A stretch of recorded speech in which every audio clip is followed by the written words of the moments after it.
Quando si balla tango è meglio viaggiare per frasi o dedicarsi all'alternanza ritmico-melodica?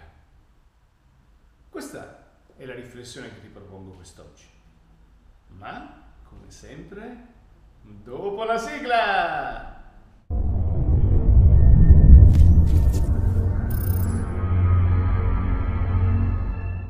Ciao! Allora, siamo di nuovo qua per ragionare insieme su qualcosa che io reputo interessante. Perché? Perché il fraseggio è normalmente considerata la prima cosa, no? Su cui dedicarsi, il primo argomento a cui prestare attenzione, è quello che è il nostro riferimento. Ed è vero, non voglio contestarlo, ma non sempre e non in termini assoluti, secondo me. Perché? Andiamo al sodo. Il fraseggio sono delle scatole, dentro le quali ci stanno delle cose. Normalmente si usa dire in un tema ci sono 4 scatole, no? 4 giri da 8, quindi 4 volte 8. Già questo non è vero, perché qualche volta gli artisti, i direttori d'orchestra viaggiano in 16, ma soprattutto qualche volta non sono 4 le scatole, qualche volta sono 5, Spesso Cannaro fa questo gioco. Ma soprattutto ci interessa veramente prestare attenzione al fraseggio o forse ci perdiamo qualcosa? Nel video precedente, che è diviso in due, lo sai, se non l'hai visto fallo vedere, ho parlato di alternanza ritmico-melodica, che secondo me è veramente il nostro punto di riferimento come danzatori e come danzatrici. È un po' come se fosse una stella polare, ok? Qualcosa a cui io mi riferisco. Perché? Perché quando danzo io devo salire su un'onda, io credo questo. Posso essere aiutato dalla gabbia della frase, ok? Ma non sempre la gabbia si sente, non sempre il direttore d'orchestra chiude la frase, qualche volta non la chiude, lascia che la frase scorra, qualche volta non dà importanza alla chiusura, ma dà importanza all'apertura della frase dopo, e qualche volta all'interno della frase non vengono definiti i confini. E quindi, secondo me, essere troppo attenti al fraseggio ci toglie delle possibilità di interpretazione. Se invece saliamo sull'onda ritmico-melodica, secondo me non sbagliamo mai. Vorrei farti qualche esempio per dimostrarti questo pensiero. Andiamo ad ascoltare 3 brani. Ascolta con me. Recuerdo Malevo.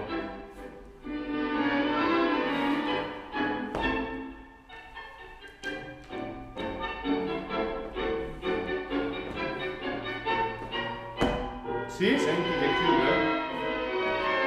Sentono molto bene le frasi. Sì? E chiude il tema A. Tema B.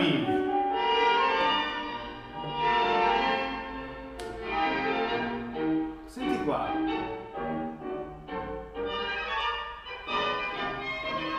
Senti che non chiude. Aggancia subito, senti?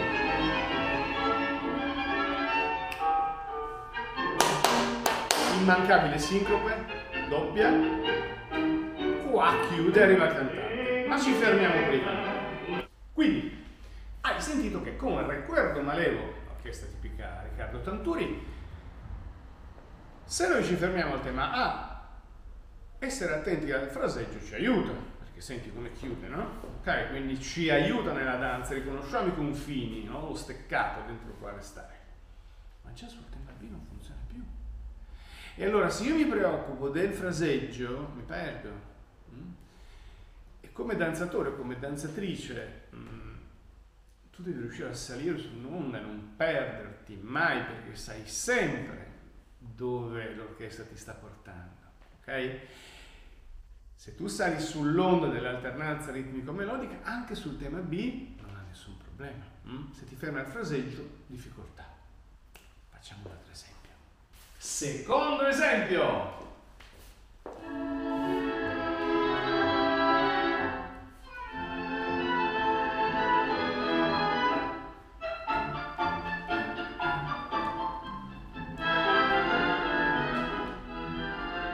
E di nuovo.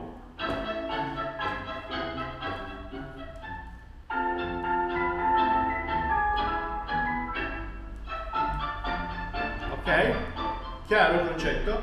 Cosa sta facendo Calo? Sentiamo. Tristezza della Casia Corrientes, Michel Calò. Allora, che cosa fa Calò?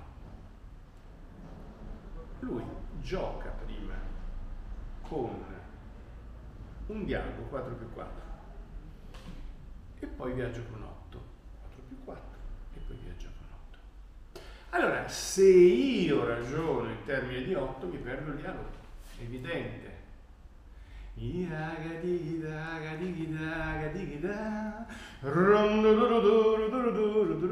Questo non posso perderne, è un peccato, ok? E quindi la scatola si riduce alla metà, 4+4. E questo che secondo me è un limite, no? Nell'essere rigorosamente nel fraseggio. Mi perderei un dialogo, ok? E poi il gioco bello è proprio quello di dare un colore diverso tra il dialogo 4+4 attaccata al giro di 8, che è tutta un'altra qualità. Sì? È chiaro?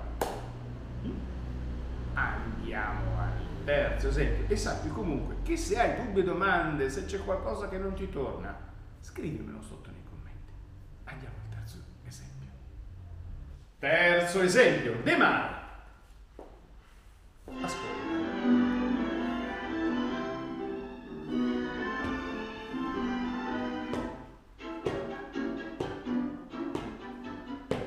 Attenzione.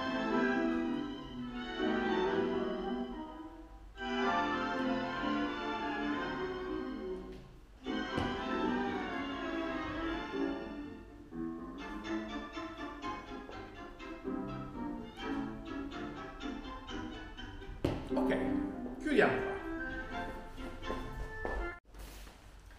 Tal vez será tu voz.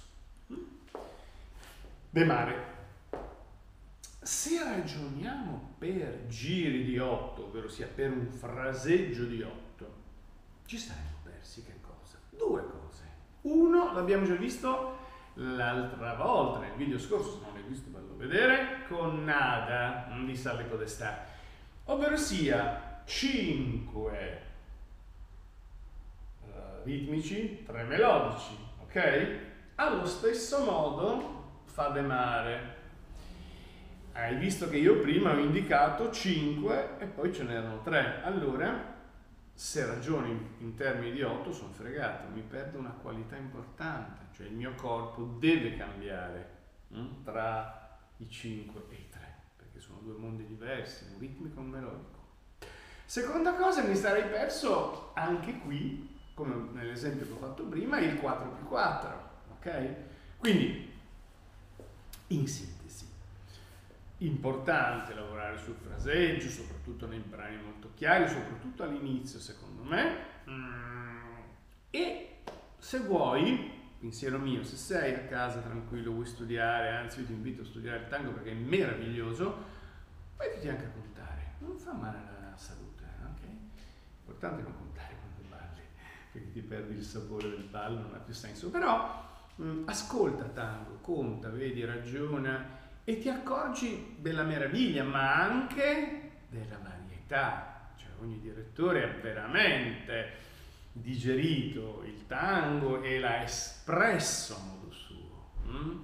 E quindi cogliamo tutte queste differenze, perché poi quando balliamo, se perdiamo le differenze e siamo, come dire, tutti un po' rigidamente fissati su alcune cose, è un grande peccato. Allora, grazie anche quest'oggi per essere stato qui con me. Ti ricordo che mi trovi anche sugli altri social e in descrizione c'è un link cliccando sul quale hai tutto l'elenco dei social su cui trovarmi e anche del nostro sito, in cui vedi tutte le cose che facciamo. Allora, grazie e come sempre, questo è il mio pensiero, però funziona. Alla prossima, ciao!